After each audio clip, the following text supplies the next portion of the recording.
ആലപ്പുഴ ജില്ലയുടെ ഏറ്റവും വലിയൊരു പ്രത്യേകത പുന്നപ്ര വയലാർ സമരം നടന്നിട്ടുള്ള ചരിത്രഭൂമിയാണ്. ജന്മികുടിയാൻ വ്യവസ്ഥയ്ക്കെതിരെ വളരെ ശക്തമായ തേരോട്ടമുണ്ടായി. ഒരുപാട് രക്തസാക്ഷികളെ സൃഷ്ടിച്ചിട്ടുള്ള നാടാണത്. അവിടെ നിന്നാണ് ഒരുപാട് വലിയ നേതാക്കൾ ഉയർന്നു വന്നത്. ടി വി തോമസിനെ പോലെയുള്ള, അതുപോലെ തന്നെ പി കൃഷ്ണപിള്ളയെ പോലുള്ള, K R Gouriamma, V S Achuthanandan.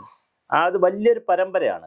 ആലപ്പുഴയുടെ ചരിത്രം എന്ന് പറഞ്ഞാൽ ഒരുപക്ഷെ കണ്ണൂർ കഴിഞ്ഞാൽ കേരളത്തിലെ ഏറ്റവും കൂടുതൽ കമ്മ്യൂണിസ്റ്റുകാരുടെ ചരിത്രം പറയാൻ കഴിയുന്ന, ഇപ്പോൾ ചെറിയ പ്രായത്തിലൊക്കെ ഞാനൊക്കെ പറയുന്ന അല്ലെങ്കിൽ കേട്ടിട്ടുള്ള മുദ്രാവാക്യമാണ് പുന്നപ്രയിൽ വയലാറും വയലാറിലെ വാരിക്കുന്തം കൈകളിലേന്തും കുത്തിമലർത്തും എന്നൊക്കെ പറഞ്ഞ് വേറൊരു തരത്തിലാണ്. വയലാറിലെ വാരിക്കുന്തം എന്നൊക്കെ പറയുന്നത് അന്ന് വലിയ ആയുധമായി വെച്ചിട്ട് ഈ മുള ചീന്തുന്ന വാരിക്കുന്തം പോലെ ഉണ്ടാക്കി ഒക്കെ സമരമൊക്കെ ചെയ്തിരുന്ന വലിയ ഒരു വയനാടിലെ അമ്പും വില്ലും പിന്നെ എന്താണ് വയലാറിലെ വാരിക്കുന്തം എന്നൊക്കെ പറയുന്നത് വളരെ വലിയ സംഭവമാണ്. അതിൻ്റെ ഒരു പിന്മുറക്കാരനായിട്ട് വന്ന ആളാണ് ജി സുധാകരൻ.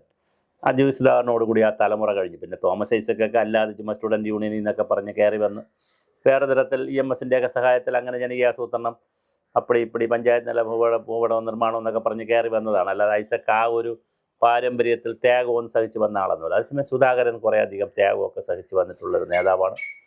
അദ്ദേഹം 10-60 വർഷം ഈ രംഗത്ത് നിന്ന് പ്രവർത്തിച്ചു. 10-70 വയസ്സ് കഴിഞ്ഞു. SFIയിലൂടെ KSYFിലൂടെ KSFിലൂടെ ഒക്കെ വന്ന ആളാണ്. അദ്ദേഹത്തിൻ്റെ അനുജൻ ഭുവനേശ്വരൻ ഇവിടെ പന്തളം പിന്നെ NSS കോളേജിൽ കൊന്നു എതിരാളികളാൽ കൊല്ലപ്പെട്ട ആളാണ്. രക്തസാക്ഷിയായ ആളാണ്. വലിയ നേതാവാണ് സുധാകരൻ, വലിയ നേതാവാണ്. അപ്പോൾ അത്രയും വലിയ നേതാവായിട്ടുള്ള സുധാകരൻ കമ്മ്യൂണിസ്റ്റ് പാർട്ടിയുമായി തെറ്റി. അപ്പോൾ സുധാകരനാണ് ഇപ്പോൾ UDFന് മത്സരിക്കുന്നത്. ഒരുപാട് ഫ്ലെക്സ് ഇല്ല, ബോർഡ് കുറവാണ്, ബാനറില്ല, ഒന്നുമില്ല. പണം ഒട്ടും വാരി അറിഞ്ഞിട്ടില്ല. പക്ഷേ സുധാകരൻ അവിടെ ജയിക്കാനുള്ള എല്ലാ സാധ്യതയുമുണ്ട്. CPMന് വേണ്ടി മത്സരിക്കുന്നത് H സലാമാണ്. H സലാം ആൾറെഡി അവിടെ ഒരു ആൾറെഡി ഇപ്പം അവിടെ നിലവിൽ MLA ആണ്. പക്ഷേ H സലാം തോറ്റു പോകാനാണ് സാധ്യത കാണുന്നത്. അതുപോലെ അനിരുദ്ധൻ എന്ന് പറയുന്ന BJPയുടെ ഒരാളാണ് അവിടെ മത്സരിക്കുന്നത്. ഇപ്പോൾ ആരും മത്സരിച്ചിട്ടും കാര്യമില്ല, കാരണം അവിടെ A ക്ലാസ് മണ്ഡലമൊന്നുമല്ല. അതുകൊണ്ട് പണ്ട് അനൂപ് ആൻ്റണി മറ്റും മത്സരിച്ച് 10-22,000 വോട്ട് പിടിച്ചു എന്നൊക്കെ പറയുന്നത് അതിന് കാര്യമില്ല. അവിടെ കുറച്ച് വോട്ട് കിട്ടും. അമ്പലപ്പുഴയിലൊന്നും ആ ക്ഷേത്രവും അതുമായി ബന്ധപ്പെട്ട് നിൽക്കുന്നവരും കുറച്ച് RSSകാരും സംഘപരിവാറുകാരും കുറേ വോട്ട് കിട്ടും എന്നുള്ളതിനപ്പുറം അല്ലാതെ അനിരുദ്ധൻ അവിടെ ഒന്നും ചെയ്യാനില്ല. മത്സരം നടക്കുന്നത് H സലാമും സുധാകരനും തമ്മിലാണ്. സുധാകരൻ നല്ല നായരാണ്. സുധാകരൻ വളരെ കൃത്യമായിട്ട് ജയിക്കാനുള്ള എല്ലാ സാധ്യതയുമുണ്ട്. കാരണം UDFൻ്റെ ശക്തമായ പിന്തുണ സുധാകരൻ അമ്പലപ്പുഴയിൽ ഉണ്ട് എന്നുള്ളത് തന്നെയാണ് പ്രധാനം.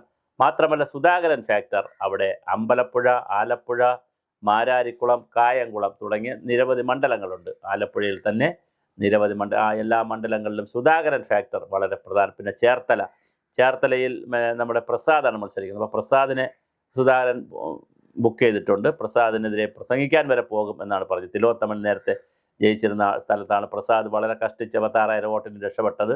അപ്പോൾ അതും പ്രസാദ് എന്തോ പറഞ്ഞു.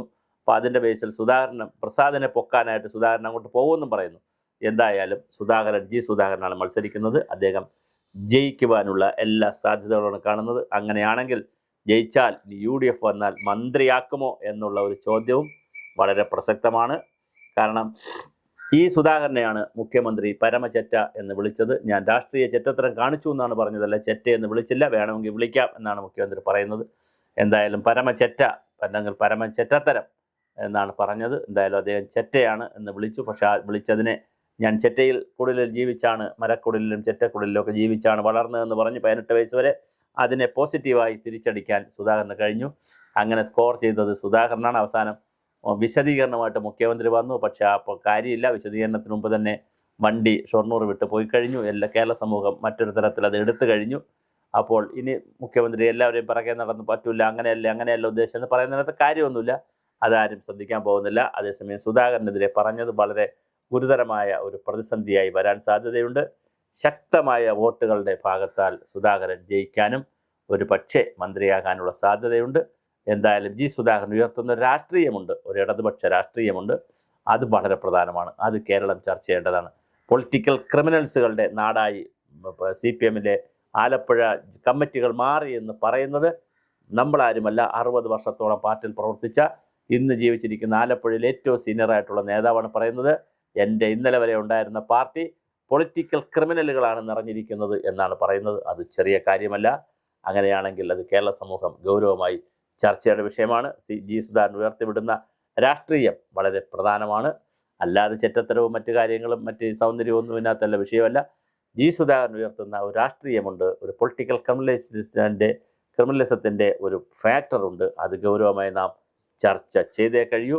എനിക്ക് തോന്നുന്നു അമ്പലപ്പുഴ മണ്ഡലത്തിൽ അതെന്തായാലും ചർച്ച ചെയ്യാനുള്ള സാധ്യത വളരെയേറെയാണ്.